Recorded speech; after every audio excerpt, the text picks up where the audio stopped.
Assalamualaikum warahmatullahi wabarakatuh. Halo guys, apa kabar? Semoga hari ini kalian sehat semua dan tetap semangat. Kembali lagi bersama dengan saya, Aden dan Adis kita dalam pembelajaran biokimia. Kali ini kita akan membahas mengenai metabolisme protein.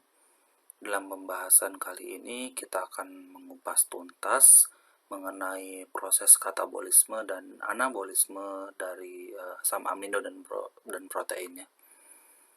Selamat mengikuti pembelajaran. Untuk capaian pembelajaran pada materi kali ini, teman-teman bisa lihat pada screen ya.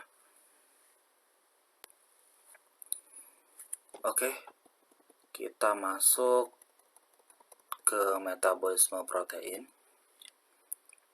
Berikut ini adalah gambaran umum dari metabolisme protein. Jadi, protein dalam makanan akan mengalami proses pencernaan hingga akhirnya berbentuk asam amino yang akan diserap pada usus ya. Asam amino ini nantinya akan dibawa melalui peredaran darah menuju ke hati untuk mengalami proses metabolisme, yaitu katabolisme asam amino yang terjadi melalui transaminasi dan deaminasi. Produknya nanti berupa amonia dan kerangka karbon. Jika masih dibutuhkan, ya, amonia ini akan digunakan untuk membentuk asam amino yang baru. Tapi ya, jika tidak digunakan begitu, maka akan dikeluarkan dalam bentuk urea melalui urin. Proses ini terjadi dalam siklus urea. Sementara itu, kerangka karbon yang diperoleh akan masuk ke dalam siklus asam sitrat dan dapat digunakan untuk membentuk energi. Untuk lebih detailnya, kita akan bahas terlebih dahulu mengenai katabolisme asam amino. Oke, katabolisme asam amino itu ya terjadi melalui tahapan pemindahan gugus amina, kemudian siklus urea, kemudian perubahan kerangka karbon dan siklus asam sitrat. Nah, ini gambaran umum dari proses katabolisme asam amino. Jadi akan melewati dua jalur ya. Kita lihat di sini ada jalur siklus urea dan juga asam sitrat. Dalam pemindahan gugus amina akan terjadi yang namanya transaminasi dan deaminasi. Kalau kita lihat di sini ya teman-teman, gugus amina yang dilepaskan dari asam amino itu akan masuk ke dalam siklus urea. Sementara kerangka karbon dari asam aminonya masuk ke dalam siklus asam sitrat. Ini berarti masuk ke dalam jalur utama proses metabolisme.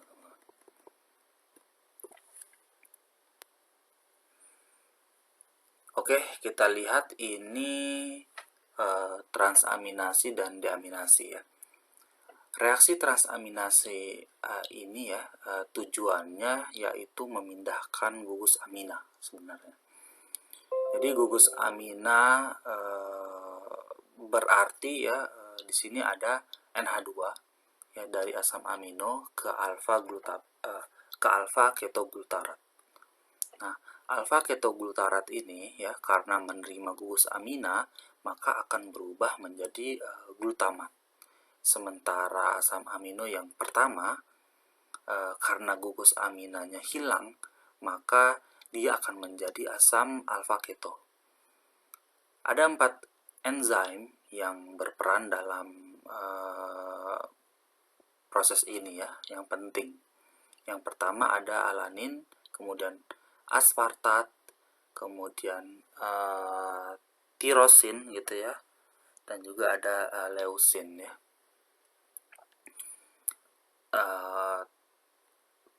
karena dia enzim, maka di belakangnya ada transaminase ya. Nah, kalau enzim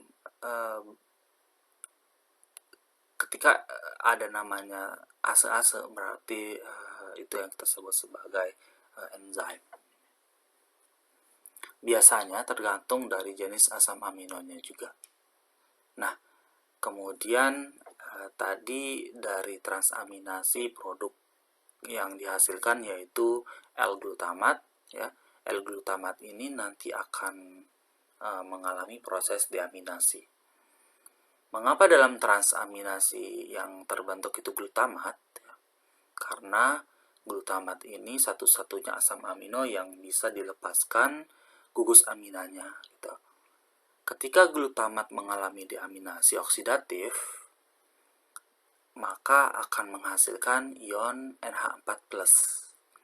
Ada juga alfa ketoglutarat gitu ya. Kemudian ada juga NADPH dan juga H+. Nah, alfa ketoglutarat itu nanti bisa digunakan lagi untuk proses transaminasi.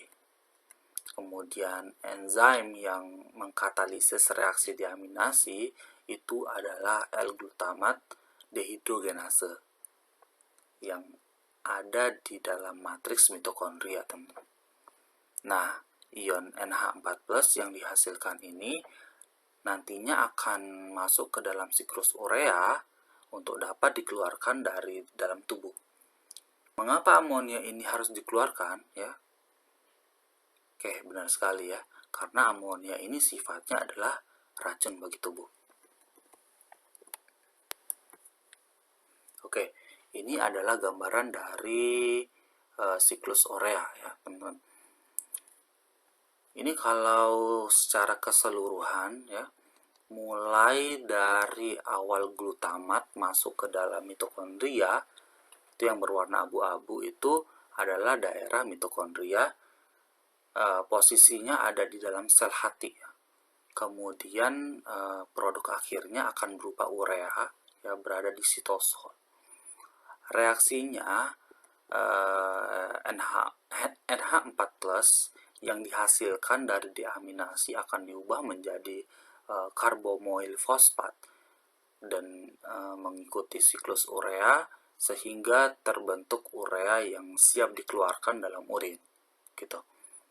Ada beberapa hewan yang mengeluarkan amonia atau aminanya dalam bentuk yang lain. Kalau pada vertebrata ya, termasuk juga mamalia itu ya, mengeluarkannya dalam bentuk urea. Tapi kalau misalnya pada ikan ya, mereka mengeluarkan itu dalam bentuk amonia langsung gitu. Sedangkan kalau pada aves ya, atau bangsanya beburungan gitu ya, mereka itu mengeluarkannya dalam bentuk asam urat begitu.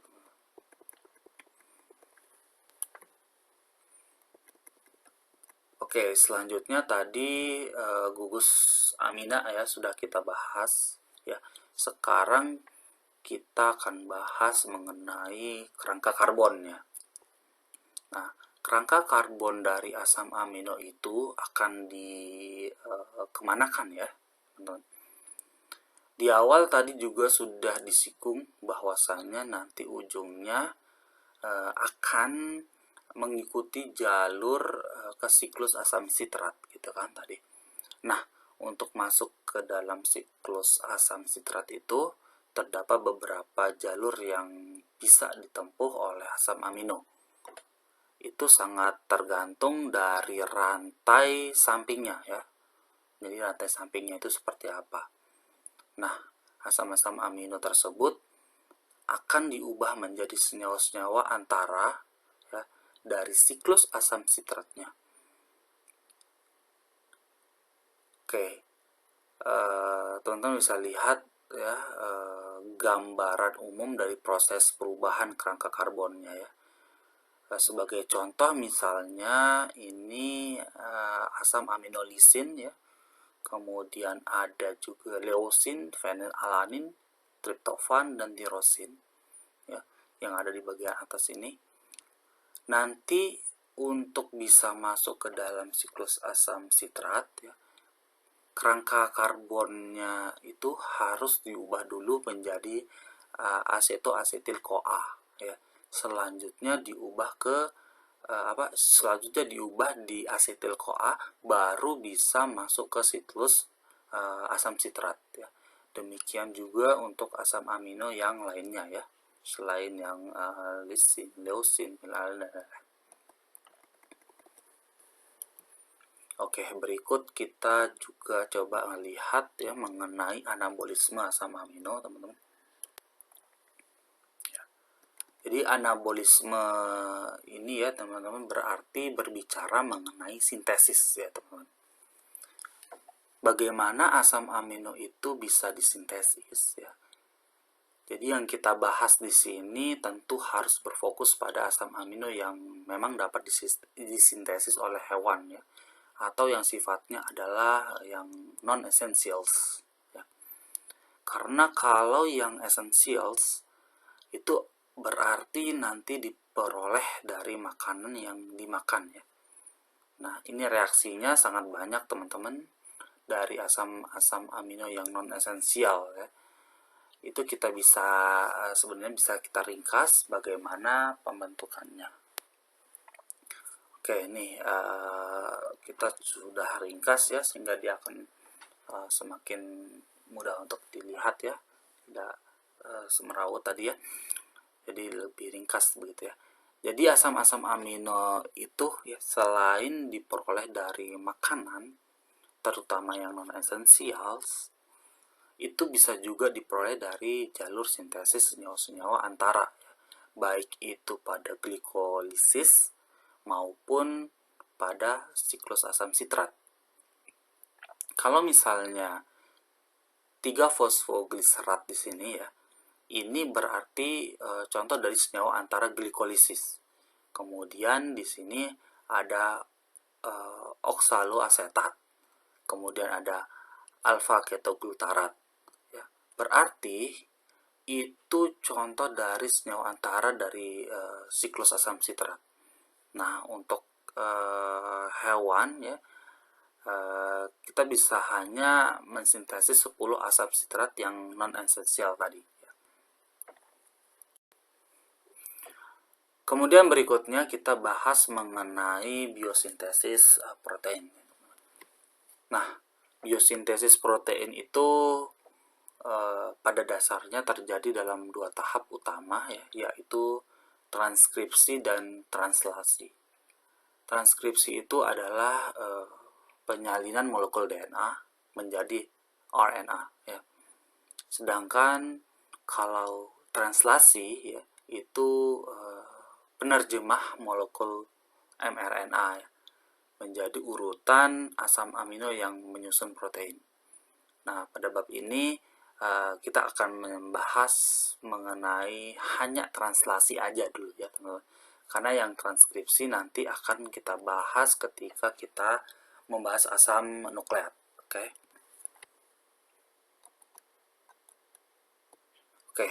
Sebelum membahas mengenai mekanisme translasi, saya akan memperkenalkan terlebih dahulu komponen-komponen yang terlibat dalam translasi.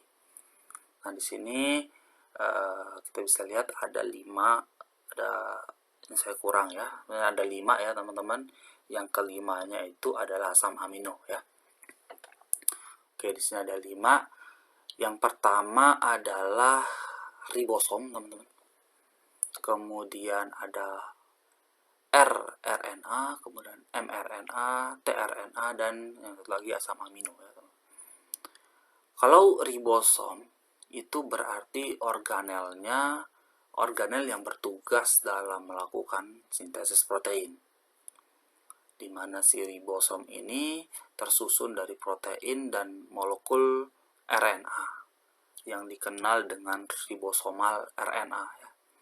Nah, ini sekalian terkait dengan ribosomal RNA, jadi rRNA itu adalah molekul RNA yang menjadi penyusun ribosom. Nah, sedangkan kalau mRNA yaitu molekul messenger gitu ya, molekul messenger RNA yang tugasnya adalah nanti menjadi urutan asam amino yang akan disintesis menjadi protein. Ya, jadi dari urutan mRNA ini yang akan diterjemahkan menjadi urutan-urutan asam amino sesuai dengan kodonnya gitu. Misalnya pada kodon biasanya AUG gitu ya, itu menjadi asam amino metionin gitu, dan seterusnya. Nah, kodon ini kalian bisa pelajari ya teman-teman di bagian di modul-modul yang banyak, jadi di beberapa referensi ya.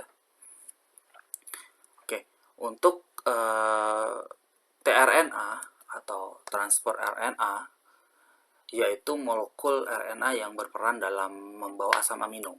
Ya, molekul ini tugasnya membawa asam amino yang akan disintesis.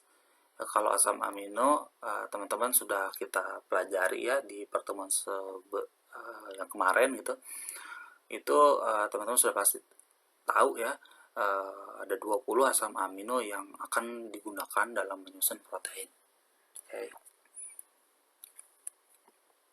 Nah, untuk tahapan dari translasi ya, ini yang pertama itu teman-teman bisa lihat ada aktivasi asam amino, kemudian ada inisiasi translasi, elongasi translasi, kemudian yang terakhir ada pengolahan pasca translasi. Oke, kita akan bahas ini. Nah, kita lihat yang pertama yaitu aktivasi asam amino. Di sini pembentukan amino asid tRNA dari asam amino dan tRNA. Tahapan detailnya seperti yang teman-teman bisa lihat di gambar. Di situ melibatkan enzim ya, amino asid tRNA sintase, dan juga ada sedikit membutuhkan ATP ya. Kemudian persamaan reaksinya seperti ini ya teman-teman, asam amino ditambah dengan energi ya ATP dengan katalisis enzim dan juga magnesium, itu akan menghasilkan enzim amino asid ya, AMP. Kemudian produk sampingnya adalah PPI ya. Berikut juga dengan yang reaksi kedua ya, teman-teman bisa lihat. Nah, tahap yang setelah dari aktivasi ya, sini ada tahap kedua ya, yaitu inisiasi translasi. Nah, tahap pengenalan kodon gitu ya, start gitu ya, kodon start, dan juga perangkaian unit ribosom gitu. Nah, subunit terkecil dari ribosom nanti akan mengikat dirinya pada molekul mRNA dan tRNA inisiator khusus ya. Nah, subunit ribosom yang kecil ini melekat tepat di ujung 5 aksen dari mRNA pada arah yang ke bawah. Nah, dari tempat pelekatan ribosom subunit terkecil ini ya pada mRNA, nanti ada yang namanya kodon inisiasi atau kodon start ya. Biasanya berupa AUG yang menjadi asam amino metionin. Nah, kemudian tahap yang ketiga yaitu tahap elongasi ya. Nah, elongasi ini adalah pemanjangan gitu ya. Pemanjangan rantai protein yang membentuk ikatan peptida dengan menambahkan asam amino ya. Jadi asam amino bereaksi dengan asam amino sehingga akan menghasilkan suatu ikatan peptida yang baru gitu ya. Nah, asam amino tersebut akan ditambahkan satu persatu pada asam amino yang pertama ya. Misal kita sebut sebagai metionin tadi. Nah, jadi kalau dilihat dari gambar ini ya, asam amino yang terikat pada tRNA itu akan masuk satu persatu ya, sesuai dengan urutan kodon yang ada di mRNA.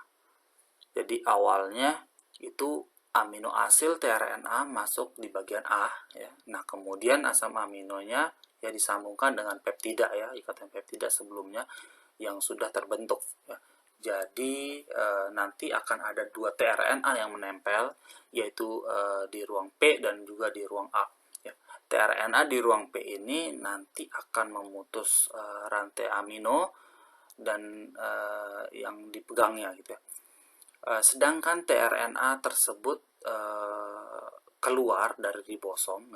Nah, kalau tRNA yang di ruang P sudah keluar, nanti tRNA yang berada di ruang A akan pindah ke ruang P gitu kan. Dan itu akan berulang terus-menerus sampai nanti berada di tahap terminasi.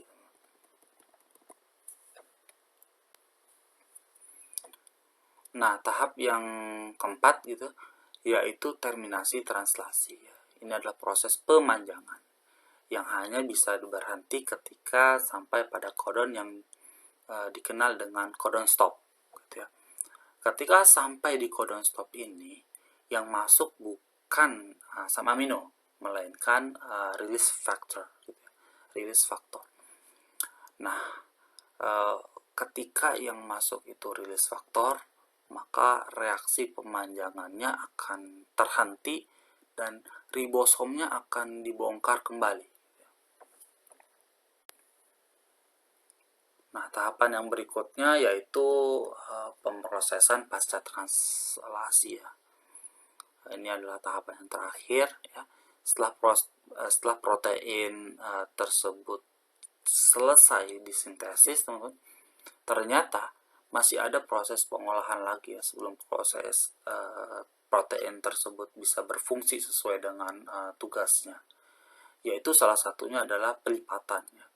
Nah, bagaimana protein tersebut harus dilipat ya, itu membentuk sehingga membentuk struktur 3 dimensi yang tepat ya.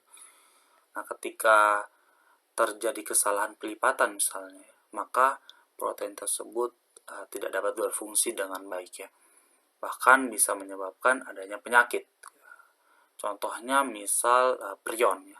Jadi prion ini salah satu bentuk kesalahan dari pelipatan protein yang menyebabkan terjadinya penyakit sapi gila misalnya. Nah, proses-proses pasca translasi itu ada sangat banyak gitu. Di antaranya yaitu ada asetilasi, kemudian ada metilasi, ya, kemudian ada hidroksilasi gitu, kemudian ada karboksilasi, penambahan asam lemak, penambahan pelepasan gugus fosfat, glikolisis gitu. Itu biasanya untuk protein yang membran. Gitu. Oke, sekian dari saya teman-teman. Semoga bermanfaat. Mungkin sampai di sini dulu ya. Kita bertemu apabila ada yang ingin ditanyakan atau masih kurang dipahami, teman-teman bisa langsung bertanya ya melalui di sini ada email, boleh ke email atau ke WhatsApp saya ya teman-teman.